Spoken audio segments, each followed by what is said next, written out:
Hey everybody out there, and welcome back to another Addicted Fishing tutorial. My name is Jordan Kinnigan. If you guys are new to this channel, go down here, hit subscribe, and check out our page, Addicted Fishing. We have all kinds of entertaining, inspirational, and educating content for anglers like you who want to have fun and learn more about fishing.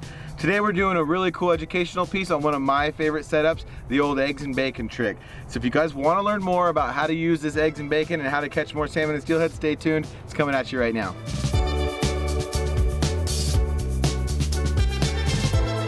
So basically, to start it all off, why I call this the eggs and bacon isn't because we're actually using eggs and bacon like the thumbnail said and like you guys were thinking when you clicked on this. It's because it's one of the best techniques and it's one of the easiest ways to catch fish. So I call it the eggs and bacon. It's the way you get it done. It's the way you start your morning off with a good presentation, the old eggs and bacon setup. So to start us off, we're going to talk about the rod a little bit. And the way I want to fish this is with a 9.5 foot to about a 10.5 foot float rod. This is an Okuma Guide Select Pro. I like this one. This is in the 9.9, 6 to 12 pound rating. They make an 8 to 17. Any kind of rod works for this, but as long as it's a little bit over 9 foot long. And why that is because we want that mending. We want that ability to mend our line well and get that line up off the water so that we can get a good presentation and a natural drift down to these fish. I have a C40 Kymar on here with a 50 pound braided line, tough line. Why I want that 50 pound is, again, so it floats on the surface, it's easy for me to manage, and it gets a good drift to those fish without catching too much of that water current. From that bumper, or from that 50 pound line, I'm gonna go to about a 20 to a 15 pound fluorocarbon bumper. And why I'm doing that is so that my bobber that I have here naturally slides up and down easily rather than going up and down that braided line, and as well as the fish don't see it quite as much with that high visibility line that we have on here. So we tie that 10 to a 15 foot, 10 to 15 to 20 pound fluorocarbon bumper. We're gonna run that all the way down to our bobber stop, which is just this little red stopper that I have here. That's gonna, you can use the thread ones or you can use these little red ones, and those move up and down so that we can adjust our depth. Because this presentation in particular, we really want drag in the bottom and we want down on the bottom in that strike zone. What I have from there is this is just a 1/4 ounce bobber, a chubby float. You can use all the way up to a 1/2 ounce depending on how much weight you're using, how deep a run that you're fishing. It's all gonna be relative to where you're fishing. So in this river, we're doing long drifts down big gravel bars. I'm gonna have very little weight and I'm gonna have a small bobber so that I can drift that a long way and allow that to drag it down the bottom. If you're not dragging well, you wanna go to a bigger bobber. That's a question asked a lot on the Addicted pages. How do you get your drift setup to keep going down, your bobber dogging setup like we're doing here, to go down the river with little weight? Is you just use a bigger bobber if you need it to carry down river more and if you keep getting snagged up. So just size your bobber up. Today I only have a 1/4 ounce on there, but it's gonna work for me because I have about a 1/4 ounce of weight here on my 3-way swivel, and then about a 5.5 to a 6 foot leader with a split shot right in the middle of it.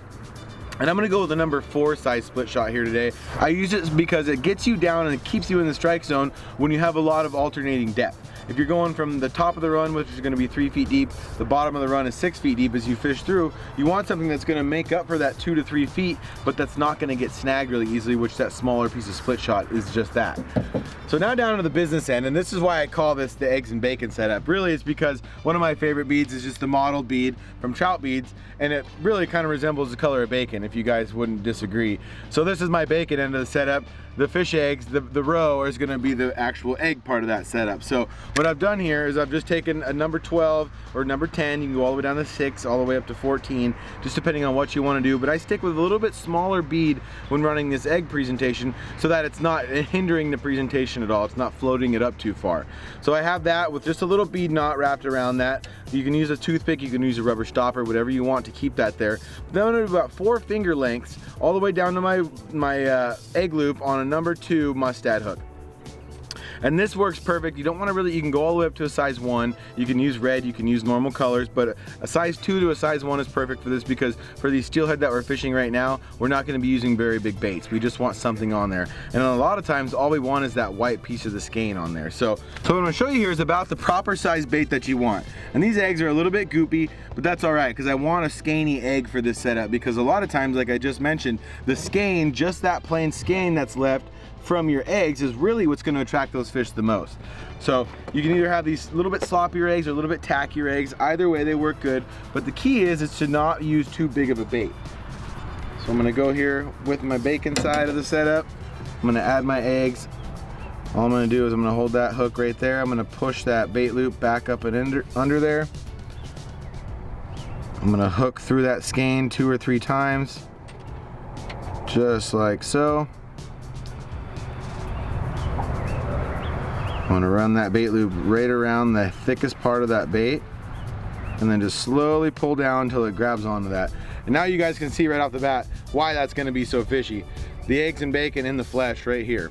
So now what we're gonna do, and why I like this setup so much and why I fish it with my clients and myself so often, is because it really is the most versatile bait. It can fish in any depth, any kind of water, and it's constantly attracting the fish, whether or not there's a ton of eggs on there or not. You have the bead in there making up for that presentation, as well as that skein, that white skein that's gonna be left on from these eggs that are still gonna be down in the strike zone fishing, even if you get hit and keep that drift going. So let's get back in the river. Let's show you guys the kind of water you wanna look for, and let's show you how to fish this setup properly. So what I'm going to talk about when I work my way to the top of this hole real quick is the depth that you want to start at. What you're going to want to do is kind of assume or estimate the depth of the run that you're going to be fishing, whether it's a run you know really well or it's one you're just learning. You want to guess that it's going to be anywhere in between 3 to 10 feet deep. And the beauty of a setup like this with this small lead is that you can adjust your setup to that overly compensated depth, and you can actually let it drag down and get that natural presentation because of my small lead and because of my split shot. So what I'm going to do is I'm going to set my bobber stop at what I would imagine the depth of the run is, and then I'm going to not even account for that split shot. I'm just going to let that split shot do its job down there. So this run that we're going into is a pretty much perfect steelhead run. It's about 6.5 to 8 feet deep throughout the whole thing. So I'm going to start my bobber stop setup on my first drift right at about 5.5 feet. I'm going to let that split shot do some of the work, and if I'm too deep, you guys are going to see how hard it's dragging, and you're going to see that it's not correctly fishing. Then we're going to adjust that depth accordingly, and I'll show you how to do that to get that perfect drift.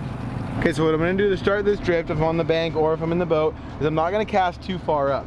You have to give this time to drift and get down to the bottom, but I'm going to start my cast up at about a 45-degree angle. I'm going to let all that line get sucked through that bobber until I start to hit bottom here. And the way you're going to start to tell you're hitting bottom is by the jolting and the laying sideways of that bobber. So you can see how that thing's laying flat on its side. It's letting some of the line drag, and it's actually the bottom of that bobber being flat is what's carrying my presentation down the river. And that way I'm going to be able to cover multiple depths. I'm going to be able to cover a lot of different structure, and I'm going to be able to fish this setup a long ways down the river. If you're fishing from the bank, you want to work your close, middle, far, and then 2-step down. And that's how you're going to cover a lot more water rather than being in a boat and side drifting. You're going to close, middle, far, fish your 45s to 45s, and then you're going to take 2 to 4 steps downriver and make that same series of casts so that you're mathematically and systematically breaking down that hole and covering the most water possible. So now that I have that, you can see that's drifting just perfect. It's just enough weight to keep me on bottom, but just little enough to keep drifting down so ever so slightly with time. As long as that float's laying sideways, I know I'm on bottom. If you're not on bottom, that float's going to sit straight up and down, or it's actually going to be pointed upriver. So if there's any point in time during your drift that your bobber is pointed upriver and or straight up and down, you want to reel in, adjust your depth within 6 to 12 inches each time, and find that perfect setup for bottom so that you can be in that strike zone the whole time you're drifting. You can see now we're going back for a second pass. I don't have a lot of eggs left, but that is key. Less is more in my opinion when it comes to this setup. I have a few berries, I have a little bit of that white skein, and that is just enough for me. And you can see it's not much bigger than my 10 or my 12 mil size beads. So as long as you have something on there, something's on the hook, you're still fishing. And that's the most efficient thing about fishing beads and or this eggs and bacon setup, is less is more in a lot of cases. You can side drift down, you can get bit, you can stand a chance of hooking a fish constantly as long as your stuff is in the water. So that's probably why it is one of my favorite setups, is the effectiveness and the efficiency of always being fishing no matter what's going on the end of your line.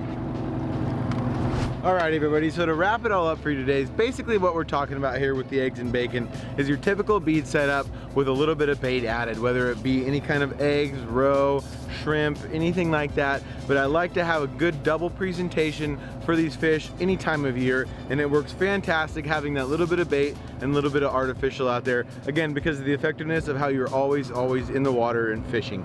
If you guys have any questions, be sure to drop some comments below, give us a few thumbs up, and get this content out there to the world so that everybody can learn how to catch more fish and have more fun out there and support their local fisheries like we have out here in the Great Northwest or anywhere you are in the country. And if you haven't already, be sure to go down here, hit subscribe, and hit that little bell notification so that you guys can see all the great content we have coming towards you every single day so that you guys can have more fun and catch more fish. Thanks so much for tuning in. You guys stay fishy, and we'll see you out there.